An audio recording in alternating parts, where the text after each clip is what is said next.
22 ശേഷമുള്ള സാക്ഷ്യങ്ങൾ ഞാനൊന്ന് ഓടിച്ചു പറയാം. എനിക്ക് ഇവിടെ ഞാൻ ആദ്യം വന്നു അന്ന് ഉടമ്പടി എടുത്തു, സാക്ഷ്യം പറഞ്ഞു. അന്ന് തന്നെ ഞാൻ അച്ഛനെ കാണാനും നിന്നു. എനിക്കിതിനെക്കുറിച്ച് വലിയ ബോധ്യങ്ങളില്ല. അച്ഛന് നമ്മൾ കൂടുതൽ പ്രാധാന്യം കൊടുത്ത അവസ്ഥകൾ. പക്ഷേ അച്ഛൻ അന്ന് എന്നെ ചീത്ത പറഞ്ഞു വിട്ടു, വഴക്ക് പറഞ്ഞു വിട്ടു. അപ്പോൾ അതെനിക്ക് വലിയ വിഷമമായി. അന്ന് നമ്മുടെ അൽസാണ്ടർ അച്ഛനായിരുന്നു. അച്ഛൻ എന്നോട് പറഞ്ഞു, ഒന്നും തോന്നണ്ട മോനെ എന്നും പറഞ്ഞു.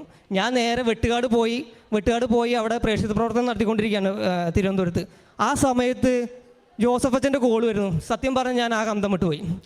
ഞാൻ അച്ഛൻ എന്തൊക്കെയോ പറഞ്ഞു, ഞാൻ കൈയും കാലും വിറച്ച് എനിക്ക് ഒന്നും അച്ഛനോട് പറയാൻ പറ്റാണ്ട് ഒന്നും പറയാൻ പറ്റാത്ത അവസ്ഥയിൽ കടന്നുപോയി. പക്ഷേ അത് മാതാവ് നമ്മൾ ഇവിടുന്ന് വിഷമിച്ച് പോയാൽ ഒരിക്കലും നമ്മുടെ വിഷമം അമ്മ കാണുന്നുള്ളതിൻ്റെ ഏറ്റവും വലിയൊരു അടയാളമായിരുന്നു അച്ഛൻ വിളിച്ചത്.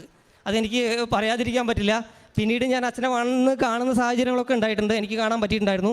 പക്ഷേ എൻ്റെ നിയോഗങ്ങൾ ഏറ്റവും വലിയൊരു നിയോഗം ഇന്നുവരെ നടന്നിട്ടില്ല. പക്ഷേ അത് എൻ്റെ കൃപ ഒഴുകുന്ന ഒരു ചാനലായിട്ട് ഞാൻ കണക്ക് കൂട്ടുന്നു.